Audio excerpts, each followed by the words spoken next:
Hey Frontline fans, welcome back to Comic Frontline and fans. You're back with me, Mike Spider Slayer, getting ready to bring you that all-important comic book review so you the fans can make a decision what comic books to buy. But before we get into that, fans, real quick, just wanted to remind you, every 9:30 p.m. Eastern Standard Time, we have our live show. It is called Frontline Live, where me and the crew get together and we talk about the comic news and all the great comics of the week. So hopefully you guys can tune in again every Tuesday night, 9:30 p.m. Eastern Standard Time. So guys, today we're going to be talking about Archie versus Sharknado. That's right, fans. Wednesday night was the debut of Sharknado 3. So also on Wednesday, what did they release?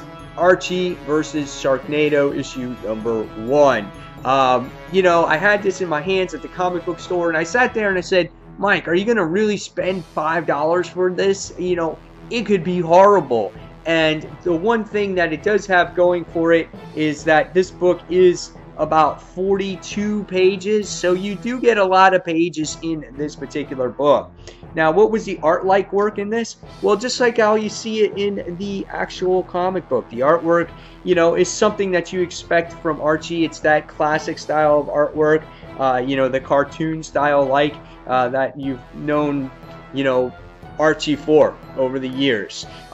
Something like Sharknado, I was expecting maybe something a little bit maybe darker, something like Afterlife of Archie, or maybe in between, so it would give a little bit more detail when it came to the sharks. They were very cartoony like. The violence in here was a little ridiculous.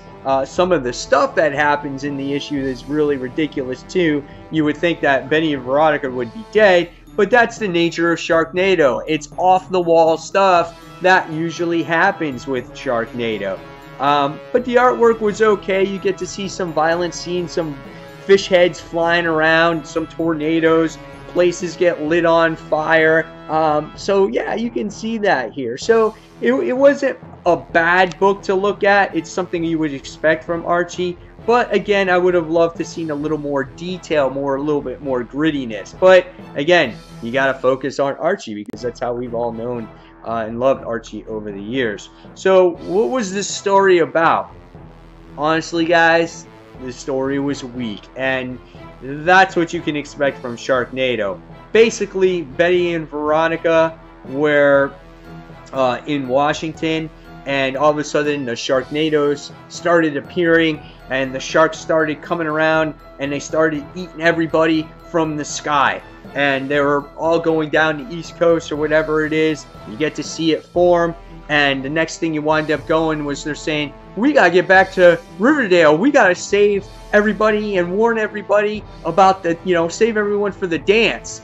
And that's pretty much the issue. It's repetitious.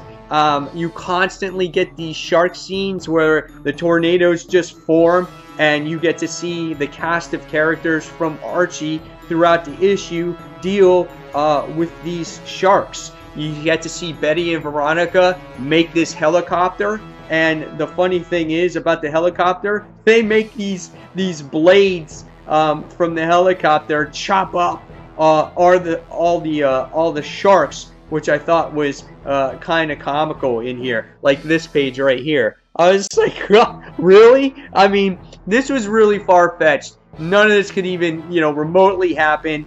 And however, even as far-fetched as it is, and how it keeps the tone of Sharknado there, where stuff like this would never happen, it's very repetitive, and it actually gets old very quickly in the comic book form. When you watch it in a movie, it's a little bit different because you get to see, you know, certain actors get killed, how their death scene will be good, you know, how it will be done, the you know, all the grossness of Sharknado. It fits better on TV than it does in the comic book form, especially Archie. You do get certain cast of characters that get killed, but it doesn't impact you like it does on TV. And I think that's where it lacks. You know, when you see fish head parts go flying in the air, you know, a whole bunch of times. That's only entertaining for so long. So very weak plot, very, you know, weak comic overall. I don't think it's worth $5, maybe $2.99 at most, but I would definitely not recommend this book, and I got to give this one a 2.5 out of 5 stars, because the end result, all you see is a big explosion, and yes, more sharks falling from the sky. So I suggest if you go out and you want to have a Sharknado fix, go ahead and watch the movies. I think they're much better than the actual comic form themselves. So again, guys, I wouldn't recommend going out this one. I gotta give this one 2 out of 5 stars. Very weak a comic book in general. So fans, in the comments below, tell me what you thought of Sharknado versus Archie. And fans, as always, thank you for watching Comic Frontline. Until that next comic book review, guys, this is Mike Spider Slayer signing off. Take care, everyone. See you soon. Bye.